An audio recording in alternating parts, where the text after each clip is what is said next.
La Segunda Guerra Mundial en color.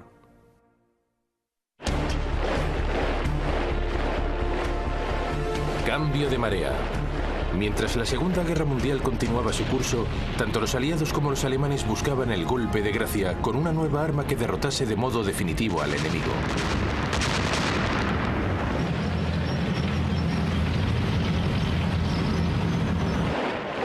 Para la Alemania de Hitler, el problema era que Gran Bretaña era una isla.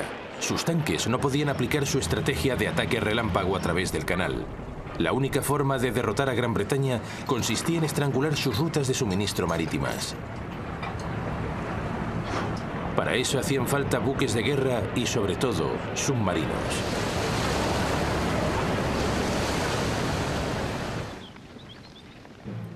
Para los aliados occidentales, el problema era atacar a Alemania cuando apenas había tropas aliadas en la Europa continental. La solución que adoptaron fue el bombardeo estratégico. Los bombarderos aspiraban a destruir las infraestructuras germanas y empujar a su pueblo a la rendición.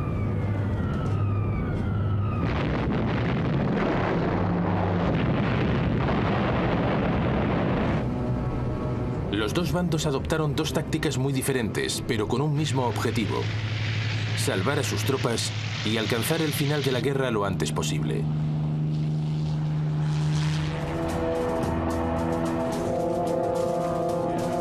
A principios de 1941, la Royal Air Force comenzó a recibir una nueva generación de bombarderos de mayor tamaño y potencia con 4 motores. Los nuevos bombarderos podían cargar hasta 8.000 kilos de bombas, 4 veces más que las naves utilizadas anteriormente. El primero de los nuevos bombarderos fue el Short Stirling.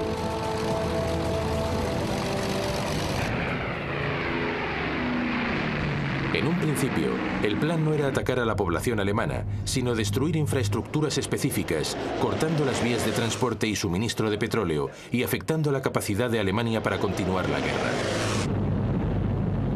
Pero había un problema fundamental.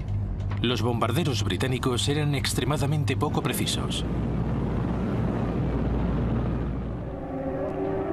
Al mismo tiempo, las defensas aéreas alemanas estaban neutralizando a un número elevado de aviones británicos.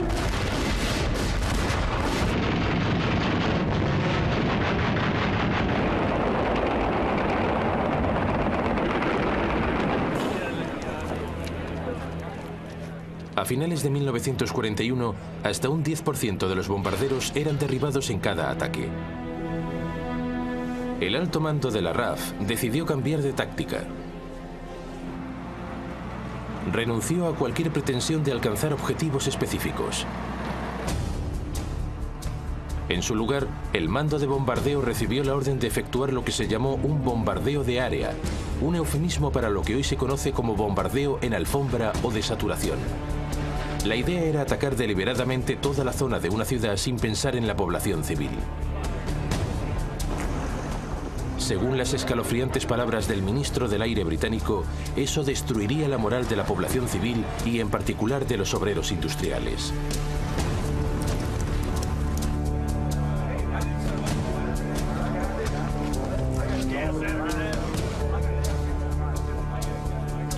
Su principal exponente fue el mariscal de vuelo Sir Arthur Bombardero Harris, que fue nombrado comandante en jefe del mando de bombardeo de la RAF.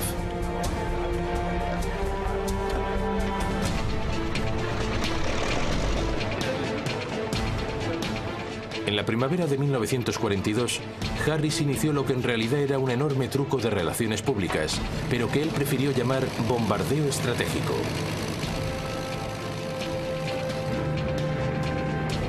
Reunió todos los aviones disponibles en el mando de bombardeo. Más de 1000 aviones despegaron hacia la ciudad alemana de Colonia.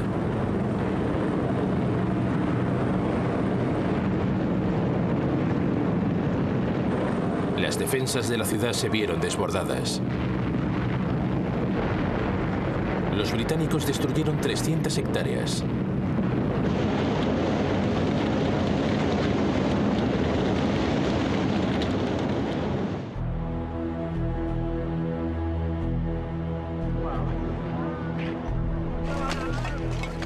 Y solo perdieron 39 aviones. ahora gozaba del apoyo absoluto del primer ministro Winston Churchill.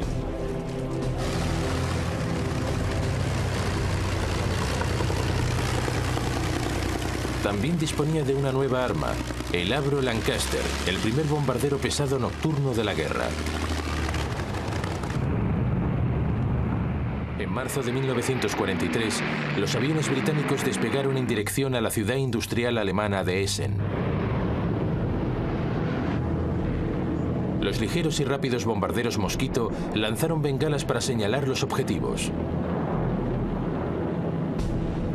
A continuación, una fuerza de casi 450 bombarderos Lancaster barrió la ciudad vaciando su carga.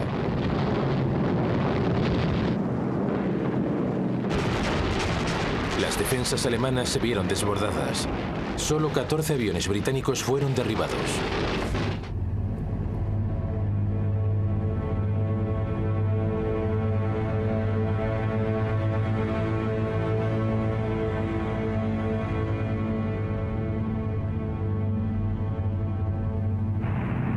El ataque contra Essen fue seguido por una oleada de ataques contra ciudades industriales del Ruhr.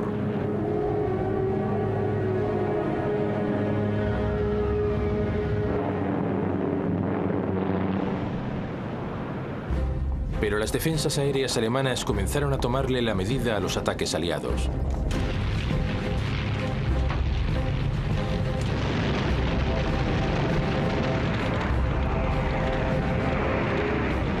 Las pérdidas británicas aumentaron hasta un 10%.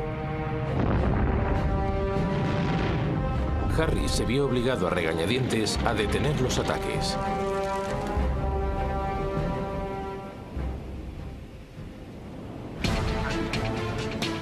Pero entonces fue informado de una nueva invención aliada que, bajo el nombre en código de Ventana, consistía en lanzar tiras de aluminio desde los aviones.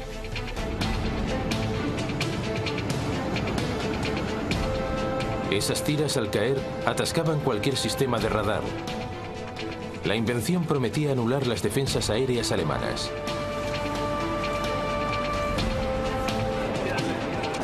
Harris se aferró a esa innovación para, en julio de 1943, 4 meses después del ataque contra Essen, volver a la ofensiva. Lo llamó la Operación Gomorra.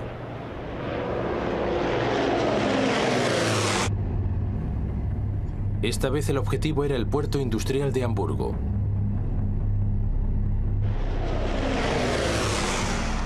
Los bombarderos, equipados con el sistema Ventana, bloquearon el radar alemán.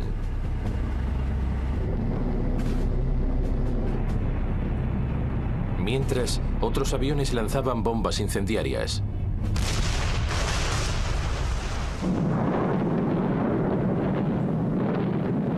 Una enorme tormenta de fuego devoró el centro de la ciudad.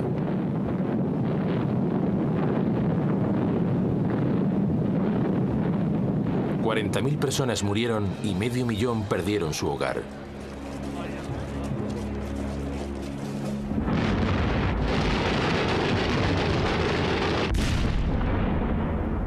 Hubo otros ataques similares contra el puerto.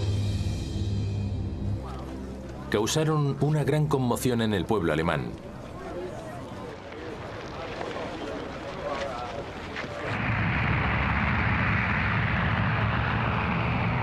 Cuatro meses más tarde, en otoño de 1943, Harris ordenó una serie de ataques contra Berlín.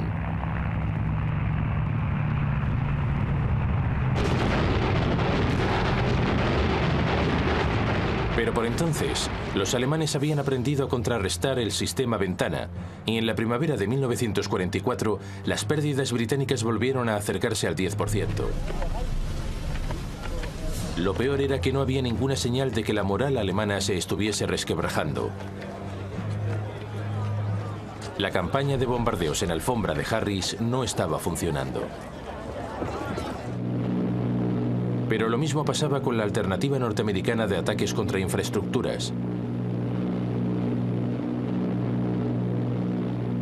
En la primavera de 1943, los ataques de día de las fuerzas aéreas del ejército de los Estados Unidos alcanzaban cada vez zonas más profundas de Alemania. Pero las pérdidas americanas seguían creciendo.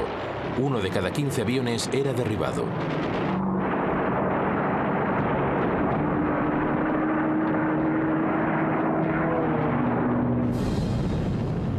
Impávido, el mando americano inició un ataque contra las fábricas de las ciudades alemanas de Regensburg y Schweinfurt. Era un plan enormemente ambicioso. Las dos ciudades estaban muy al sur de Alemania, lejos del alcance de los cazas norteamericanos.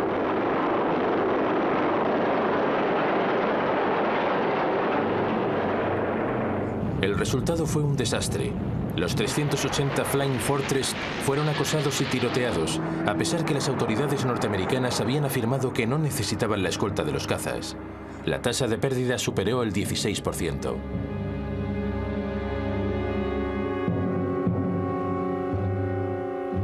Estados Unidos se vio obligado a suspender su campaña de bombardeos. La guerra en el aire había quedado en tablas, y no había ninguna señal de que alguien pudiese utilizarla para alcanzar la victoria.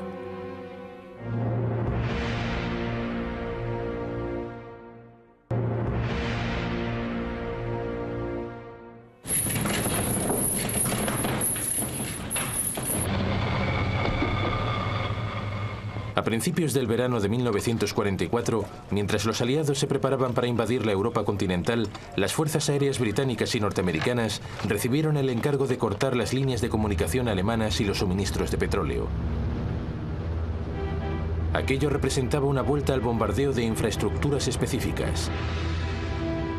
Pero esta vez, los aliados contaban con una nueva arma. Los británicos habían modificado de modo experimental un caza norteamericano, el P-51 Mustang. El motor norteamericano había sido sustituido por uno británico llamado Rolls-Royce Merlin. Eso le dio al avión una mayor autonomía, convirtiéndolo en la escolta ideal para los bombarderos de larga distancia.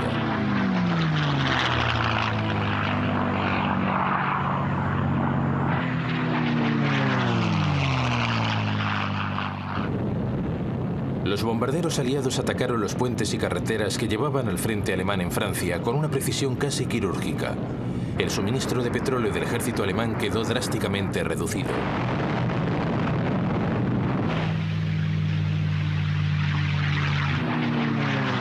Una vez más, los cazas alemanes contraatacaron, pero se vieron desbordados por los Mustang.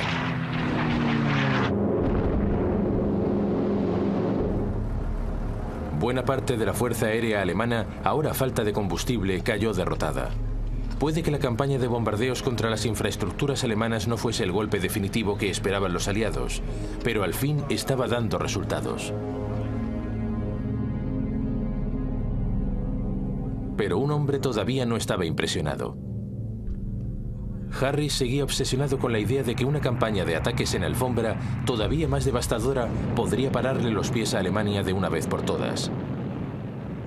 Por eso, a finales de 1944, Gran Bretaña volvió a los bombardeos en alfombra.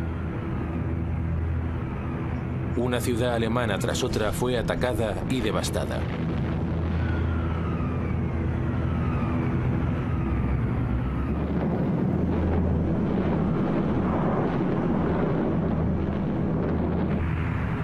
En febrero de 1945, Harris atacó Dresden, una ciudad con apenas ningún significado militar. La población de la ciudad había aumentado por la llegada de refugiados que huían de los bombardeos. Pero Harris no parecía tener ninguna consideración por la vida de los civiles.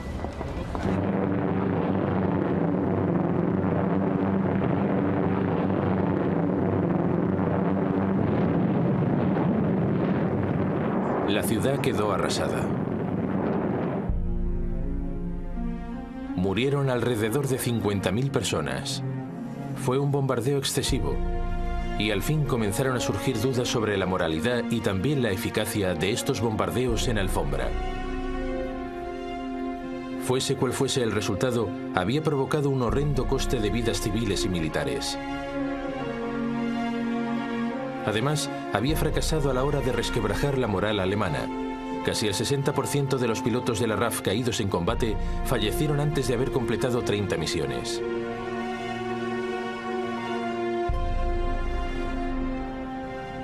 A pesar de todas las esperanzas, el bombardeo en alfombra no logró asestar el golpe definitivo al enemigo. Los alemanes, por su parte, habían puesto su fe en una tecnología totalmente diferente para darles el arma que necesitaban para ganar la guerra.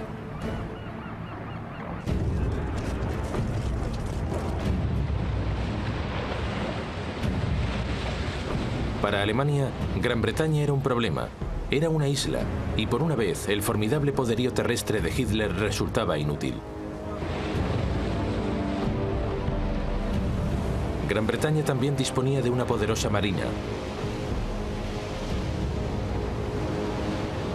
Aún así, Hitler calculó que si utilizaba sus fuerzas de forma estratégica, podía cortar los convoyes marítimos que transportaban desde petróleo a comida a Gran Bretaña.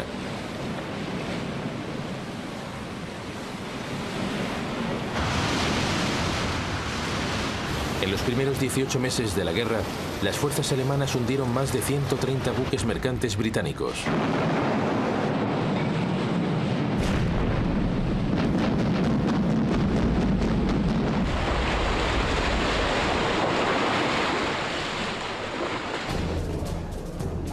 Algunos de los barcos más eficaces eran los llamados acorazados de bolsillo, pequeños pero poderosos buques de guerra diseñados en los años 30 para sortear las restricciones impuestas contra el rearme alemán tras la Primera Guerra Mundial. Uno de ellos, el Graf Spee, se hizo especialmente famoso.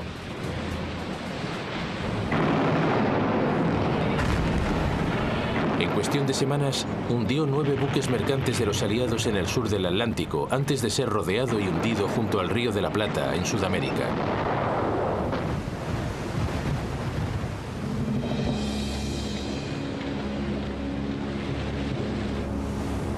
Pero los asaltos estaban provocando graves daños.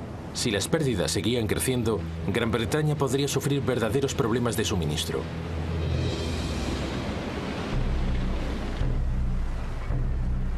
A principios de la primavera de 1941, los 2 primeros y únicos acorazados alemanes completaron sus pruebas marítimas.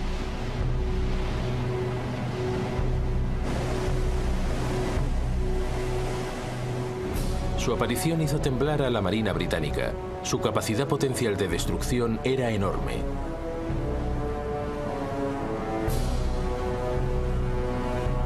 El primero en entrar en acción fue el Bismarck.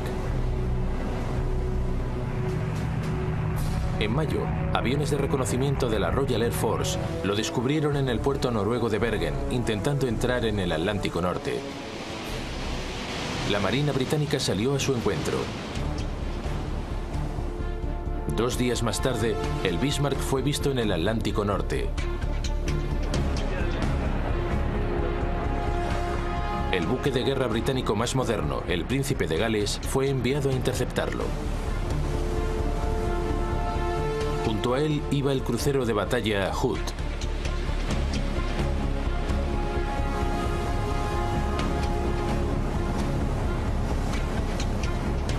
A primera hora del 24 de mayo de 1941, las 2 fuerzas se encontraron.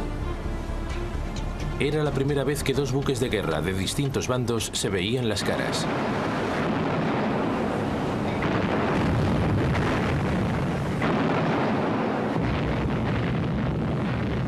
Casi de inmediato, un proyectil del Bismarck atravesó la débil armadura del Hood. Penetró a través de una de las cámaras de popa. Se produjo una enorme explosión. Solo 3 de los 1.200 tripulantes del Hood lograron sobrevivir. El Príncipe de Gales, en franca desventaja, se batió en retirada. El Bismarck había ganado el primer asalto. 2 días más tarde, el Bismarck fue visto de nuevo, esta vez más al sur, a varios cientos de millas de distancia de la costa de Francia. Los torpederos Swordfish británicos se abatieron sobre él. Uno de ellos alcanzó el timón del Bismarck. A la mañana siguiente, 2 buques británicos, el Rodney y el Rey Jorge V, alcanzaron al Bismarck. comenzaron a disparar proyectiles de calibre pesado contra el desventurado acorazado alemán.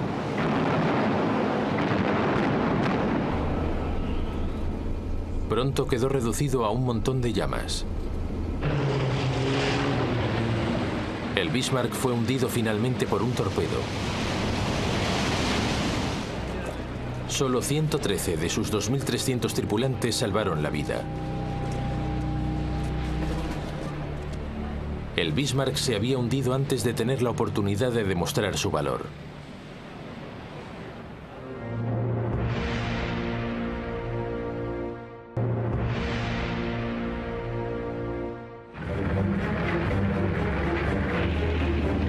En junio de 1941, Hitler invadió la Unión Soviética. La guerra en el mar entraba en una nueva fase. Gran Bretaña comenzó a enviar convoyes de suministro a los puertos árticos rusos de Murmansk y Archángel. De inmediato, el ejército alemán se preparó para interceptarlos.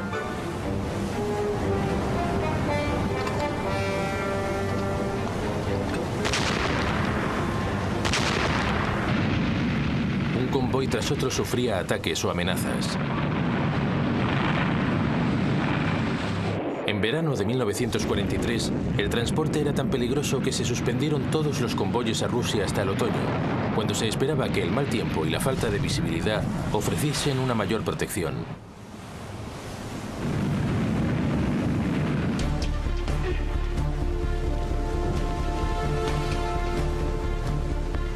Mientras suspendía el envío de convoyes, Gran Bretaña centró su atención en una de las mayores amenazas a las que se enfrentaba, el acorazado gemelo del Bismarck, el Tirpitz.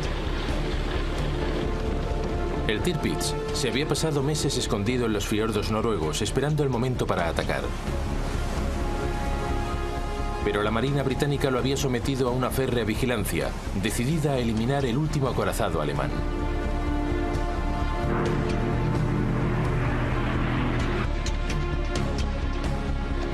En septiembre de 1943, 5 minisubmarinos, conocidos como X-Kraft, fueron enviados a los fiordos noruegos para hundirlo.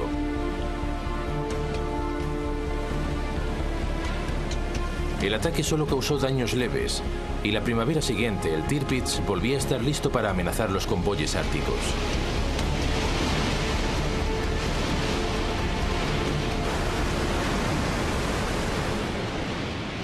En esta ocasión, la Royal Navy envió una gigantesca fuerza de ataque.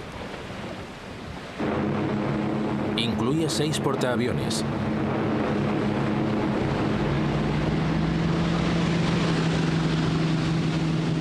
Esta vez cogieron a los alemanes totalmente por sorpresa.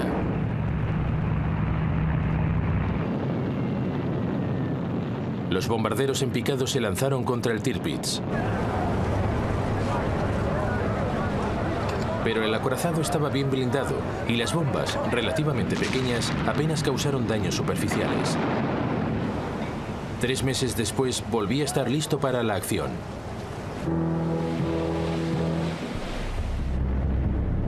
Pronto fue detectado en otro fiordo noruego. Los bombarderos Lancaster, que portaban hasta 5 toneladas de bombas Talboy, fueron enviados para hundirlo de una vez por todas. El Tirpitz desplegó una pantalla de humo que lo camufló parcialmente. Pese a ello, varias bombas golpearon su casco causando graves daños.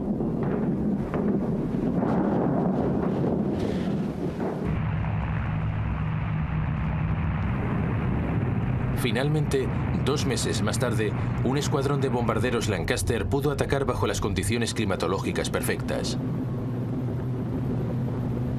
3 Talboys alcanzaron su objetivo. El Tirpitz zozobró lentamente. Casi 1 millar de tripulantes se hundieron con él. Después de más de 2 años jugando al ratón y al gato con la Marina británica, el Tirpitz había naufragado.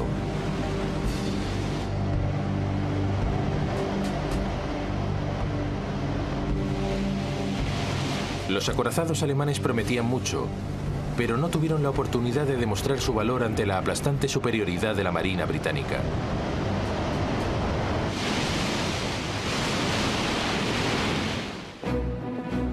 Hitler había perdido la batalla en el mar, al menos en la superficie. Porque bajo las olas, la historia era muy diferente.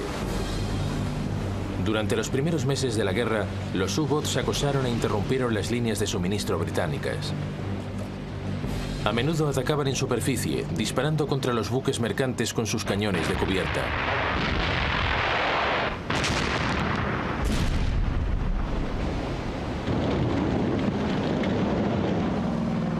Como respuesta, la Royal Navy envió portaaviones equipados con aviones antisubmarinos para patrullar las rutas utilizadas por los convoyes. Pero solo tenían un efecto limitado.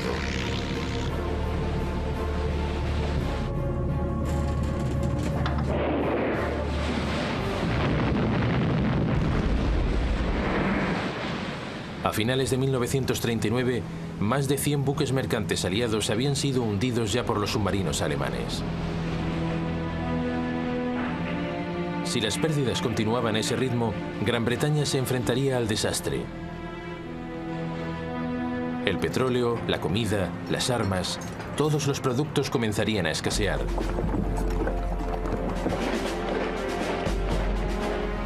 Y entonces las cosas se complicaron todavía más. Alemania invadió Francia. De repente, la marina alemana, que hasta entonces se había visto acorralada en el Mar del Norte, tenía acceso a la fachada atlántica de Francia.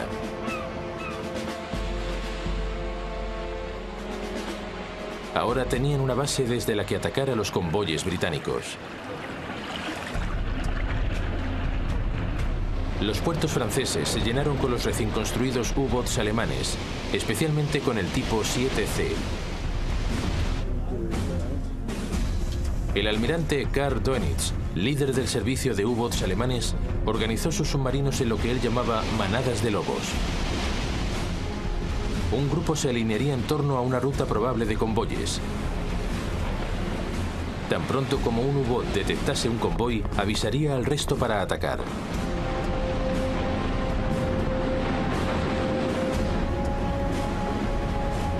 A veces, los U-boats también eran guiados por aviones de patrulla de larga distancia.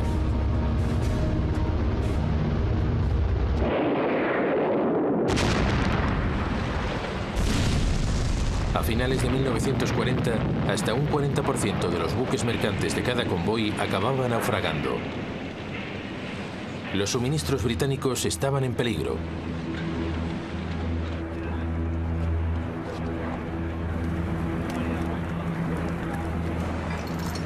Los tripulantes de los U-boat alemanes lo llamaron la época feliz, y sus principales comandantes se convirtieron en héroes nacionales.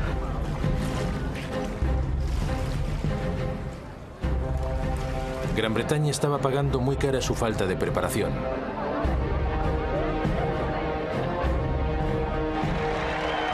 Pero finalmente la situación empezó a cambiar. Un programa de barcos escolta antisubmarinos empezó a dar resultados.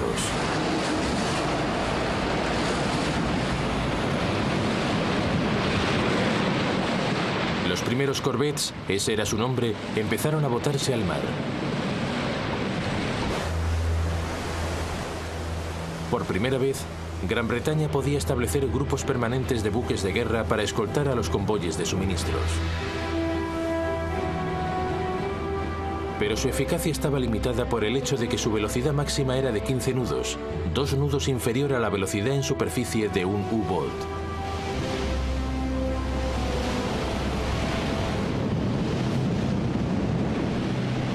Al mismo tiempo, los aviones de patrulla del mando costero británico fueron equipados con cargas de profundidad.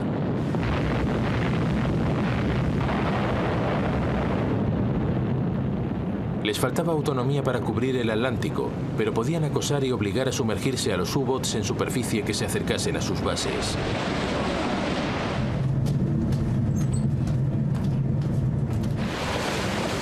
Entonces, al igual que en las campañas de bombardeos, se produjeron una serie de avances tecnológicos que sirvieron de gran ayuda a Gran Bretaña. A principios de 1940 se desarrolló un nuevo tipo de radar llamado radar centimétrico. era más pequeño que los sistemas ya existentes y por primera vez podía adaptarse a los aviones y barcos de escolta.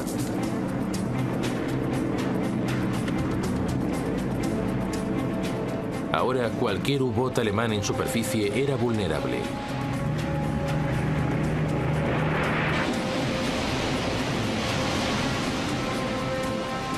Unos meses más tarde se produjo un nuevo avance tecnológico.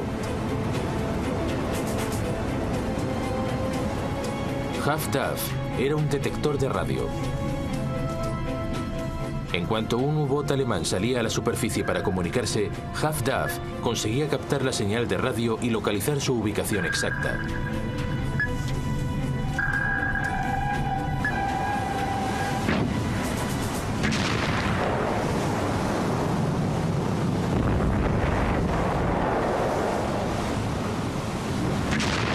Durante la primavera de 1941, Gran Bretaña comenzó a contener de modo constante la amenaza de los U-Boot.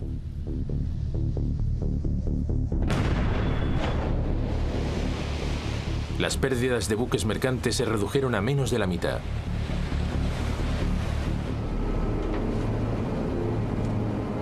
Y entonces Alemania sufrió un grave desastre, cuyos efectos perdurarían durante el resto de la guerra. En mayo de 1941, el destructor británico Bulldog obligó al submarino U-110 a salir a la superficie y logró capturarlo. A bordo iba la máquina Enigma, utilizada para codificar las señales alemanas. Lo más importante es que el Bulldog también capturó los libros de códigos navales que iban con la máquina.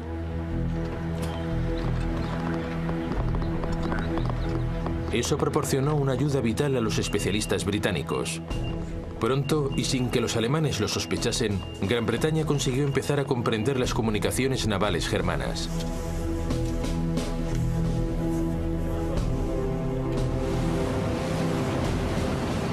Para la Royal Navy, eso significaba que los convoyes podían tomar rutas alejadas de las manadas de lobos de los U-Boats. Pero entonces, en diciembre de 1941, la guerra en el mar cambió de forma definitiva.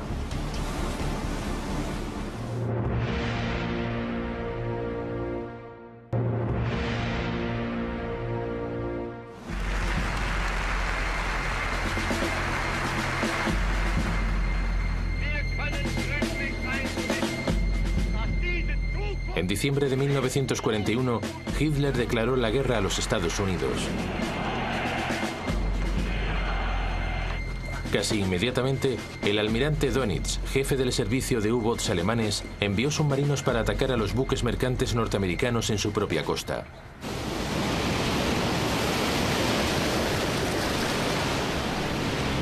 Al principio, solo algunos de los submarinos, los del nuevo tipo 9, eran capaces de realizar el largo viaje desde Europa.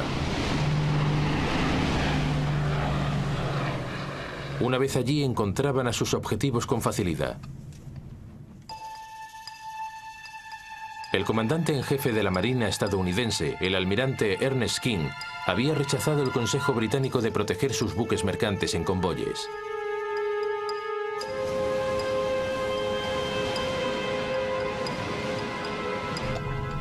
En un periodo de 3 meses, más de 400 buques mercantes estadounidenses fueron hundidos o destruidos.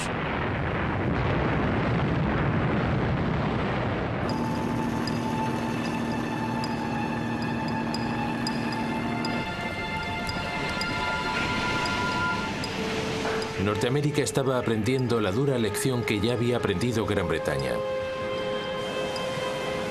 Era necesario hacer algo.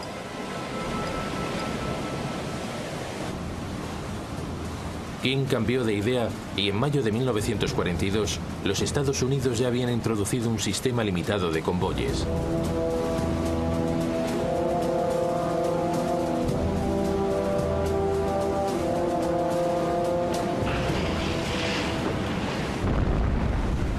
En julio, las pérdidas estadounidenses empezaban a reducirse. Eso obligó a los alemanes a adoptar una nueva táctica.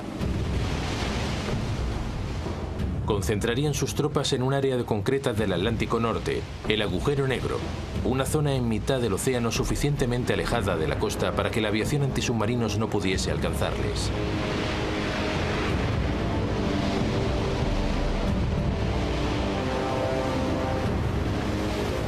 A menudo un convoy era atacado por más de 15 submarinos que llegaban en oleadas.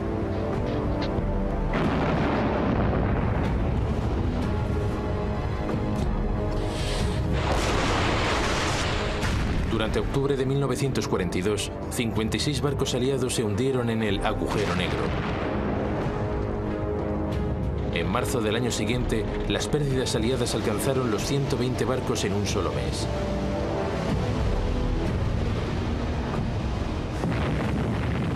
Durante ese mismo mes, los alemanes solo perdieron 12 U-boats.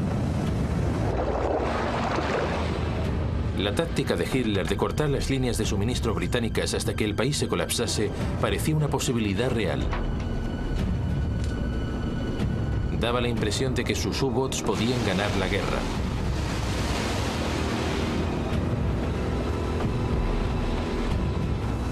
Pero los aliados comenzaron a darle la vuelta a la partida. Gran Bretaña había incorporado un nuevo comandante.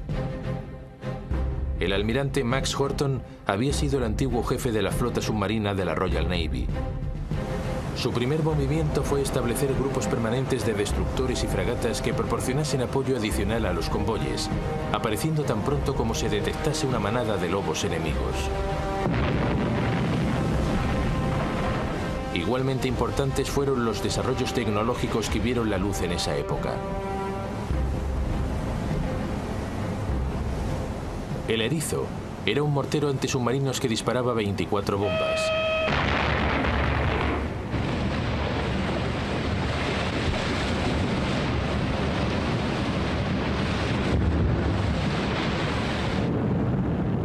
La aviación aliada fue equipada con un nuevo proyector de alta potencia, la Lead Light.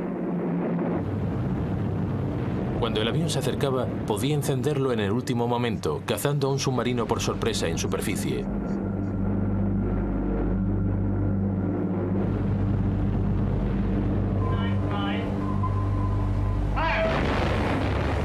Los continuos avances tecnológicos comenzaron a dar sus frutos.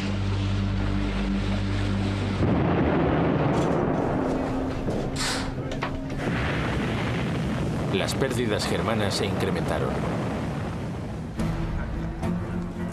Al comandante alemán, el almirante Dönitz, le costó retomar la iniciativa. En abril, ordenó un ataque de sus U-boats contra el convoy ONS-5, un convoy de 43 buques mercantes que viajaba de Liverpool a Canadá. El plan fue diseñado como una demostración del poderío naval alemán. 40 U-boats rodearon el convoy.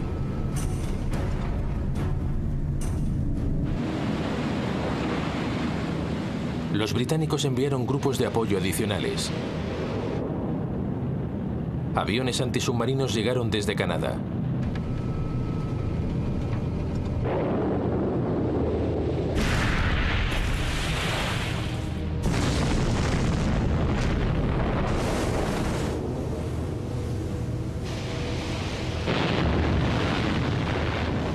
Los aliados tardarían 4 días en contener el ataque alemán. 11 buques mercantes se hundieron, pero los alemanes habían perdido 7 U-boats.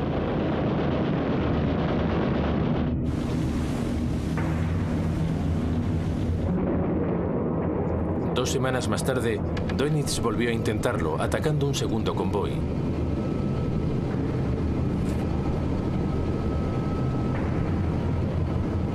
Fue un desastre.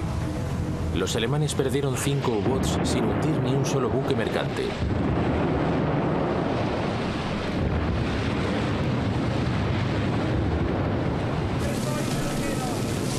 Durante mayo de 1943, la cuarta parte de los U-boats germanos operativos se hundieron.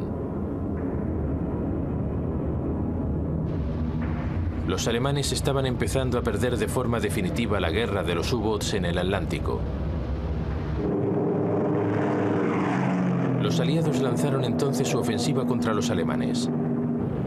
Apareció una nueva versión con mayor autonomía del bombardero B-24 Liberator. Ahora podía alcanzar a los U-boats alemanes en el agujero negro. Los diseñadores de submarinos alemanes intentaron responder con innovaciones propias. Los U-boats fueron equipados con detectores de radar y ametralladoras antiaviación. Algunos incluso adoptaron el snorkel diseñado en Holanda, una entrada de agua que permitía que los submarinos pasasen más tiempo bajo el agua, escondidos del radar aliado. Pero era demasiado tarde. Los aliados siguieron detectándolos.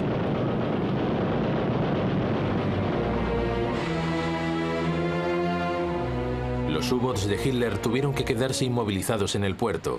Era demasiado peligroso que navegasen por el océano libremente. Los intentos germanos de hallar una respuesta se volvieron cada vez más desesperados. Fabricaron un nuevo submarino revolucionario.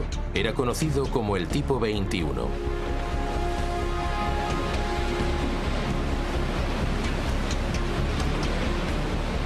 Se alimentaba con energía eléctrica y podía navegar a 17 nudos bajo el agua, el doble de la velocidad de un submarino tradicional, suficiente para dejar atrás a la mayoría de los barcos de superficie.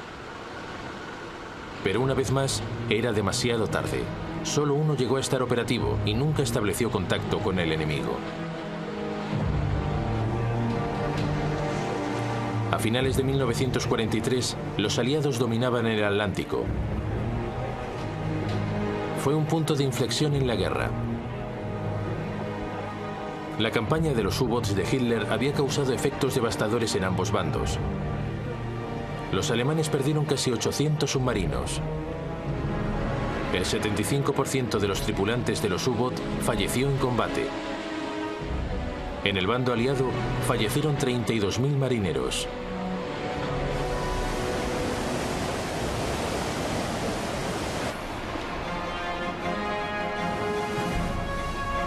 Pero finalmente, con los U-boats fuera del mar, las enormes oleadas de tropas y equipamientos estadounidenses pudieron navegar libremente por el océano y prepararse para la invasión de Europa. La victoria en la batalla del Atlántico iba a cambiar de un modo fundamental el curso de la guerra.